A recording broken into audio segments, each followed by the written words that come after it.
Telangana CM రెండవ రోజు ఢిల్లీ పర్యటన కొనసాగుతోంది. కాంగ్రెస్ పాలిత రాష్ట్రాల ముఖ్యమంత్రులతో భేటీ కానున్న రేవంత్ రెడ్డి ఇవాళ కాంగ్రెస్ పార్టీ పెద్దలు మల్లికార్జున ఖర్గే, రాహుల్ గాంధీతో సమావేశమయ్యే అవకాశం ఉంది.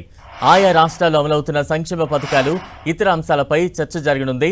జనగణనలో కులగణన అంశంపై తెలంగాణ ప్రభుత్వం అవలంబించిన విధానాన్ని కేంద్ర ప్రభుత్వం పరిగణలోకి తీసుకునేలా ఒత్తిడి తెచ్చే ఆలోచనతో ఈ మీటింగ్ నిర్వహిస్తున్నారు. అలాగే మిగతా రాష్ట్రాల్లో కాంగ్రెస్ పార్టీ బలోపేతం చేసే దిశగా చర్చ జరగనుంది. గత 11 ఏళ్లలో ప్రధాని మోదీ హామీలను అమలు చేయడంలో వైఫల్యాలను ప్రజల్లోకి తీసుకువెళ్లేలా వ్యూహరచన చేయనున్నారు. అలాగే పలు అంశాలపై చర్చ జరగనుంది. ఇక ఢిల్లీలో సీఎం రేవంత్ రెడ్డి పర్యటన కొనసాగుతోంది. తాజా అప్డేట్స్ అందించేందుకు మా ప్రతినిధి గోపి సిద్ధంగా ఉన్నారు. గోపి,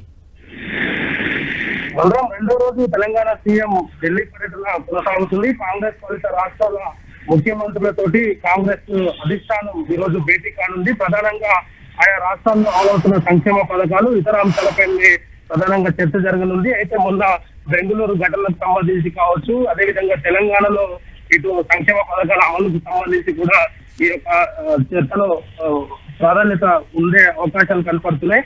అయితే దేశవ్యాప్తంగా కూడా జనగణనలో కులగణన చేయడానికి తెలంగాణ రోల్ మోడల్ గా తీసుకోవాలంటూ కూడా కేంద్ర ప్రభుత్వాన్ని ఒత్తిడి తెచ్చే యోచనలో ప్రస్తుతం కాంగ్రెస్ అధిష్టానం అయితే కొంత వ్యూహాన్ని అయితే అమలంబిస్తున్న పరిస్థితి అయితే కనపడుతుంది. అయితే 11 సంవత్సరాలు మోదీ పరిపాలన పూర్తయిన నేపథ్యంలో ఇప్పటికే దేశవ్యాప్తంగా కూడా ఎన్డీఏ ప్రభుత్వం ఇచ్చిన హామీల అమలులో వైఫల్యాలను కూడా ప్రజల్లోకి తీసుకువెళ్లాలి, కాంగ్రెస్ పార్టీని బలోపేతం చేసే దిశగా అడుగులు వేయాలనేది కూడా ఈ రోజు కాంగ్రెస్ పాలిత రాష్ట్రాల ముఖ్యమంత్రులకు, అదేవిధంగా ఇతర రాష్ట్రాల్లో ఉన్న కీలక నేతలకు కూడా దిశాదశ నిర్దేశించే అవకాశాలు అయితే చాలా స్పష్టంగా కనపడుతున్నాయి. మరొక వైపు మల్లికార్జున ఖర్గే తోటి ఈ రోజు రేవంత్ ప్రత్యేకంగా భేటీ కానున్నారు.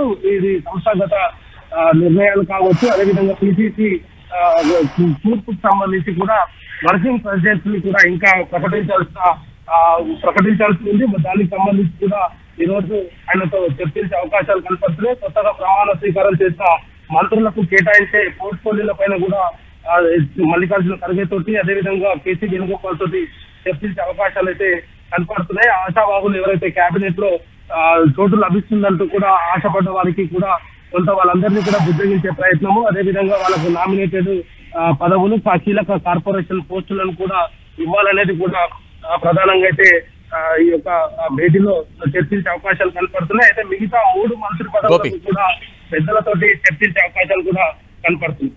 గోపి, అంటే మంత్రివర్గ విస్తరణ తర్వాత రాష్ట్ర కాంగ్రెస్ లో నెలకొన్న కొంత అసంతృప్త జ్వాలలు కావచ్చు, సీనియర్ల నుంచి వస్తున్న కొంత అసహనాలు కావచ్చు, వీటిని కాంగ్రెస్ అధిష్టానం దృష్టికి తీసుకువెళ్లే అవకాశం ఎంతవరకు ఉంది?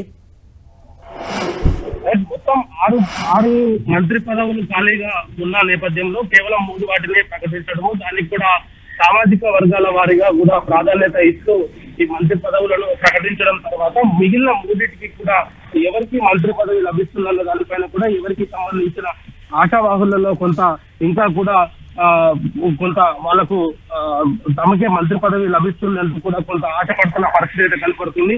అయితే అధిష్టానం పూర్తిగా వీటన్నిటిని కూడా దృష్టిలో ఉంచుకొని మంత్రి పదవుల ప్రకటనకు సంబంధించి కావచ్చు, వాళ్లకు కేటాయించాల్సిన శాఖలకు సంబంధించి కూడా అధిష్టానమే పూర్తిగా నిర్ణయం తీసుకుంటుందనేది కూడా ఇప్పటికే రేవంత్ రెడ్డి చెప్పడం జరిగింది. మరి ఈ రోజు రేపట్లో కూడా మిగిలిన 3 పోస్టులను కూడా భర్తీ చేస్తే స్థానిక సంస్థలకు సంబంధించిన ఎన్నికల్లో కూడా ఈ రానున్న నెలలో స్థానిక సంస్థల ఎన్నికలకు వెళ్లాలన్న యోచనలో ప్రస్తుతం కాంగ్రెస్ ఆలోచనలు అయితే కనపడుతాయి. తెలంగాణ వ్యాప్తంగా కూడా ప్రజల్లోకి తీసుకువెళ్లాలి అనేది కూడా ప్రధానంగా రేవంత్ రెడ్డి సర్కార్ అయితే ఆలోచిస్తున్న పరిస్థితి ఉంది. Thank you Gopi.